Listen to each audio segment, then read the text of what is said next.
Bismillahirrahmanirrahim. Assalamualaikum warahmatullahi wabarakatuh. Alhamdulillah wassalatu wassalamu ala Rasulillah Nabiyina Muhammadin wa ala alihi wa sahbihi wa mawalah, amma ba'du.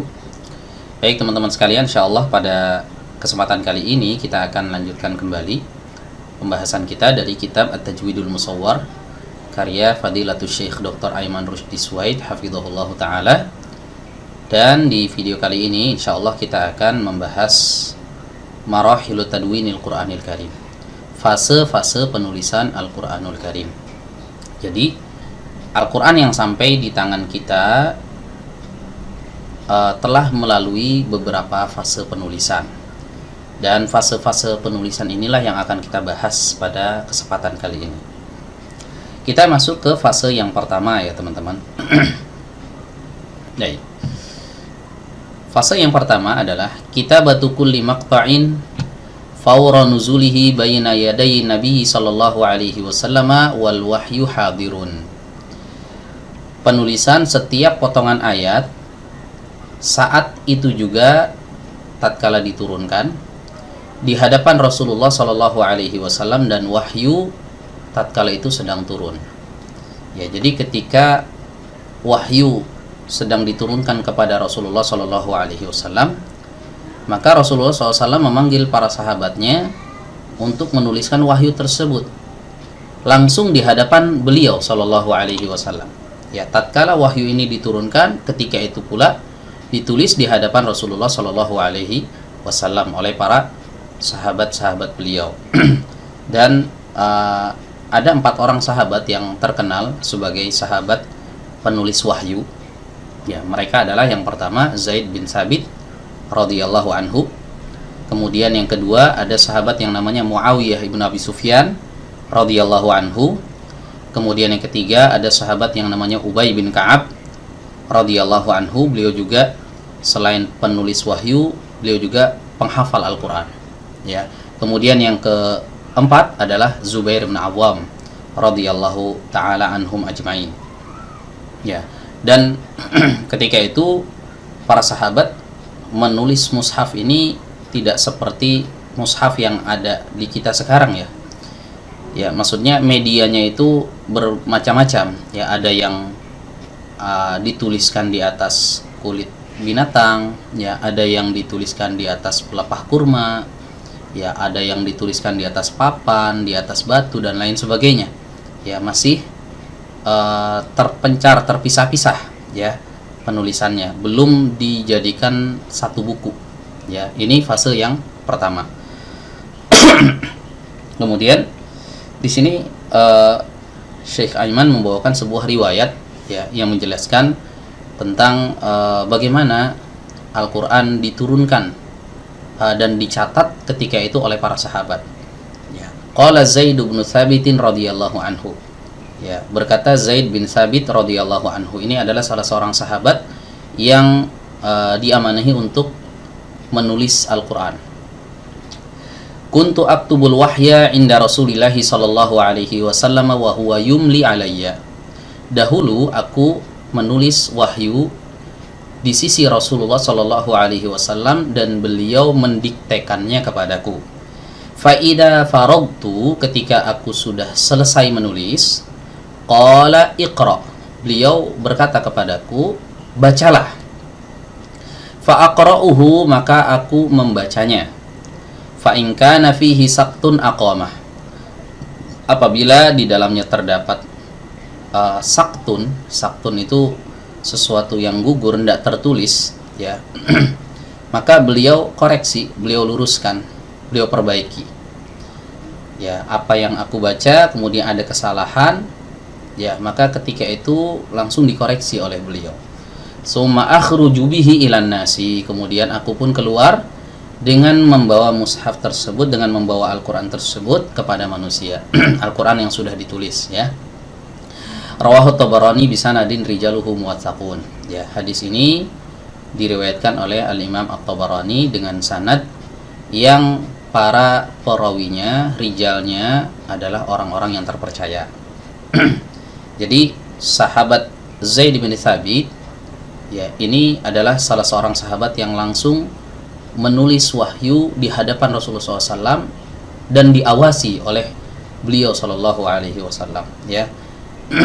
Ketika sudah diyakini tulisan Zaid ini sudah benar, maka ketika itu Rasulullah SAW mengizinkan Zaid bin Thabit untuk menyampaikannya kepada manusia. Baik, ini adalah fase yang pertama, ya, dari penulisan Al-Quranul Karim.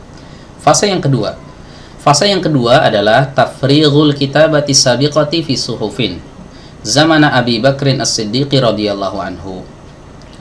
Pengumpulan tulisan-tulisan yang sebelumnya di dalam satu suhuf.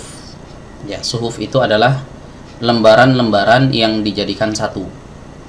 Dan hal ini terjadi di zaman Abu Bakar As-Siddiq radhiyallahu taala anhu. Ya, jadi di zaman Abu Bakar As-Siddiq terjadi yang namanya pengumpulan ayat-ayat yang tadinya ditulis, ada yang di tulang, kemudian ada yang di pelepah kurma, ada yang di papan, ada yang di kayu, di batu, dan semuanya dikumpulkan. Ketika itu kemudian ditulis ulang, ya, di lembaran kertas, ya. Kemudian dikumpulkan, dijadikan satu. Nah, ini yang disebut dengan mushaf induk, ya, mushaf induk. Tapi masih bentuknya tuh lembaran-lembaran seperti ini, ya. Ini contoh penulisannya seperti ini, ya teman-teman, ya. Media-media yang digunakan untuk menuliskannya di zaman dahulu. Baik, kemudian masuk ke fase yang ketiga, ya, naskhu iddati masahifa minas suhufis sabiqati zaman Utsman bin Affan radhiyallahu anhu.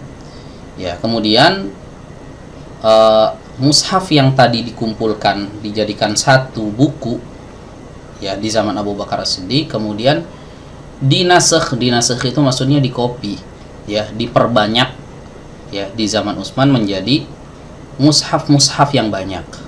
Ya, ini terjadi di zaman Utsman bin Affan radhiyallahu anhu. Jadi yang tadinya mushaf itu masih berserakan, kemudian dijadikan satu di zaman Abu Bakar, kemudian di zaman Utsman bin Affan satu mushaf induk ini kemudian diperbanyak, disalin ulang, ya, disalin ulang menjadi banyak mushaf. Arsala Utsman radhiyallahu anhu mushafan minal masahifi sabiqati ila kulli misri min amsaril muslimina ma'a qari'in mutqinin yuqri'un nasa. Ya.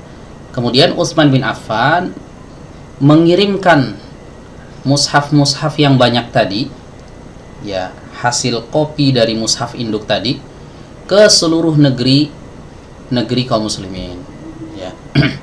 Bersama dengan qari yang mutqin, seorang qari yang mutqin yang membacakan Al-Qur'an tersebut kepada manusia. Jadi di sini teman-teman bisa lihat gambarnya, ya.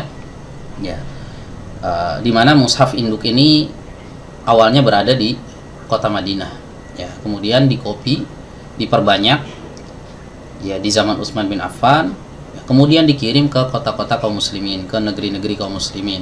Ada yang dikirim ke Syam, ya, ke Kufah, ke Basrah, ke Bahrain, ke Mekkah, ke Yaman, ya, dikirimkan semuanya mushaf kopian tadi, ya. Bukan hanya mushafnya, tiap mushaf yang dikirimkan ini disertakan juga seorang qari yang mutqin, ya, seorang pembaca Al-Quran yang sudah mutqin, sudah mumpuni keilmuannya untuk membacakan Al-Quran ini kepada manusia, kaum muslimin yang berada di penjuru negeri ketika itu.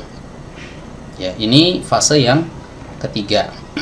Kemudian fase yang keempat. Kitabatul muslimina linusakhin la tuhsa minal masahifis sabiqati. Fase yang keempat adalah kaum muslimin kemudian menuliskan, ya, Al-Quran, mushaf-mushaf ini menjadi naskah-naskah la tuhsa yang tidak terhitung lagi jumlahnya dari mushaf-mushaf yang tadi yang dikirimkan oleh Utsman bin Affan. Ya, jadi kalau kita lihat di sini teman-teman, mushaf yang dikirimkan oleh Utsman bin Affan, ya, dari kota Madinah dikirimkan ke Syam, di sini diperbanyak lagi, ya, dikirimkan ke Kufah, di Kufah diperbanyak lagi oleh kaum muslimin. Kemudian dikirim lagi ke Basrah, di Basrah juga sama diperbanyak, ke Bahrain, ke Makkah, ke Yaman, begitu pula, ya. Jadi ketika itu mulailah ya banyak sekali mushaf-mushaf dituliskan. Kemudian masuk ke fase yang kelima, zuhuru mu'allafatin tadbitu khasa'isal kitabatil qur'aniyati ilmu rasmil masahifi. Di fase yang kelima ini muncullah kitab-kitab yang ditulis oleh para ulama yang memberikan penetapan tentang kekhususan penulisan Al-Quran. Ya, ini yang disebut dengan ilmu rasmil masahif, ilmu rasm mushaf. Ya, jadi mushaf itu meskipun dia berbahasa Arab ya, tapi tatkala dituliskan, ya, ini ada kaidah tersendiri. Ya, kaidah ini berada dalam pembahasan ilmu rasm.